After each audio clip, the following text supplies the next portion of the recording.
So, let's see, how many I can remember. I remember that girl with the cap on, Priyanka, right? See, I know your name also. Good, sit down. I know a few others names also. But I have not had the fortune of interacting with you guys at a personal level. My entire life is for all of you. And I say this with a lot of confidence, and I say this with a lot of responsibility. I wouldn't have been here unless you people were here.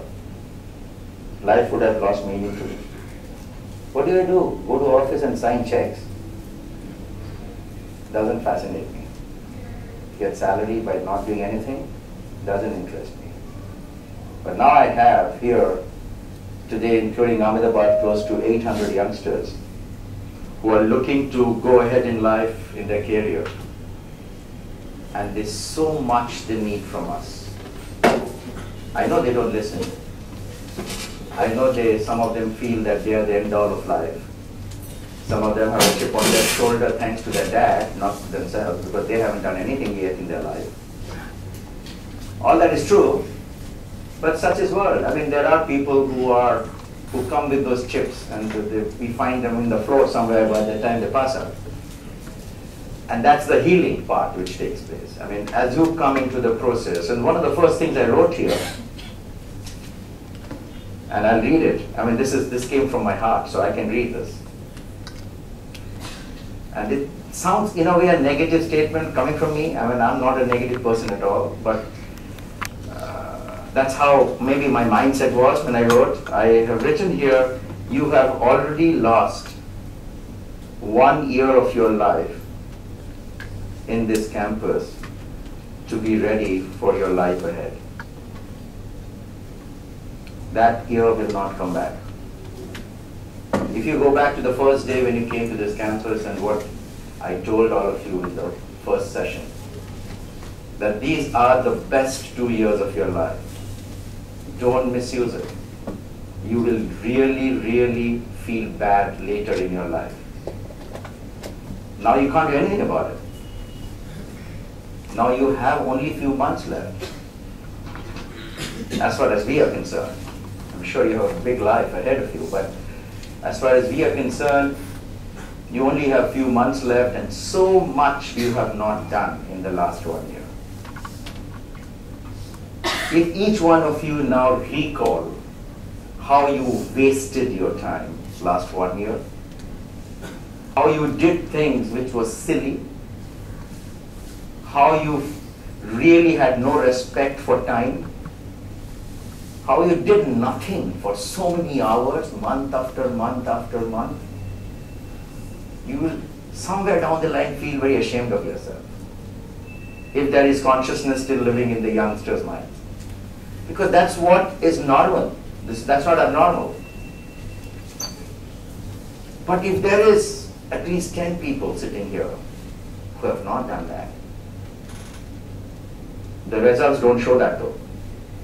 But let's hope they have not done that. They would be far ahead in the balance 180 guys sitting here or 70 guys. Far ahead. No matter what their starting point was. No matter.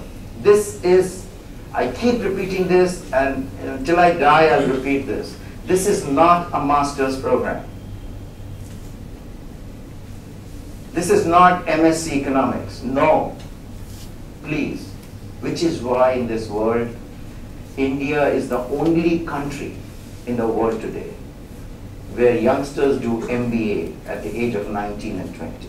Nowhere in the world you will get admission into an MBA or a master's management program just after undergrad. Nobody will take it. Nowhere in the world. A minimum of 2 to 3 years work ex is required.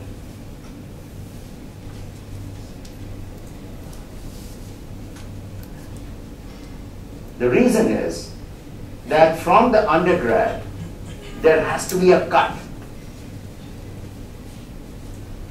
Because if you don't cut that undergrad, you're still living in that school to undergrad world. You cut it and you see the hard life of work, where you fail every day. In work life, you're failing every day and you're knowing you're failing every day. You're making a mess of yourself every day. You're screwing up things every day. And you can see it. But that's the beautiful part of work life. That if anybody learns from those mistakes, they grow. If they take it easy, they will still get salary, but they'll be on the wayside by the time they're 34, which they can't see today. None of you can see what will happen to you when you're 34, 35. Forget 45, even in 34, 35. Which is why you're wasting your time. Because if you knew what could happen to you, if you work to your full potential at the age of 34, 35, I will have a different class here. Completely different class. Just because you don't believe in that, you don't believe people like us, you like what we say, but you don't believe in that. Momentarily, you feel good about it, you feel a lot of sense, and to some people it stays for a little while, but by the time you reach home, that same day, it's all gone.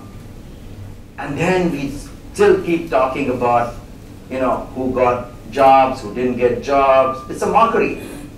It's a complete mockery. Because these kind of programs in India, with 90% or 80% of people sitting here, maybe 90 or 80, they come to these programs not only just to get a job, also because their undergrad qualification will land them up nowhere. You cannot be anything with a BA, BSc, BCom today. So what do you do? Masters. And what have you done by saying that to yourself? You've started hundreds of business schools with no infrastructure, no professors, no teachers, coming in the morning, going in the evening, some trading money, advertising full page, and the whole industry is in a mess. And still people are going there. Why? Because at least I'll get 2 years, some diploma, something which will give me a job. That means there is absolutely no respect for your own self. I'll give you an indication. E-learning, you must be familiar with this word at least, doesn't work in India. You know why? And I asked this to Romit, and Romit gave me the answer because he has studied abroad. And he said that the reason e-learning works abroad, I don't know why it doesn't work here, why it works abroad, is because we wanted to learn. That's why we went to the portal. Here nobody wants to learn. People here learn to get a job. They don't learn to enrich themselves, to become a better person, to be more knowledgeable. That's why people don't go for e-learning. Will e-learning give me a job? If it does, tomorrow morning big queue. And some coaching centers will come up with 10 terminals in a dilapidated building on the corner, and people like you will just run there. What a beautiful place, and do this. One of the reasons we invested this money to create this campus was to give freedom of mind to the youngsters. We didn't do this for joy. We didn't do this to sell. We didn't have to prove anything to anybody. Because I believe 60% of the learning takes place if there is freedom of mind. If you give the youngster freedom to think, he will think. Today you are not thinking. You're just driven by a set of things.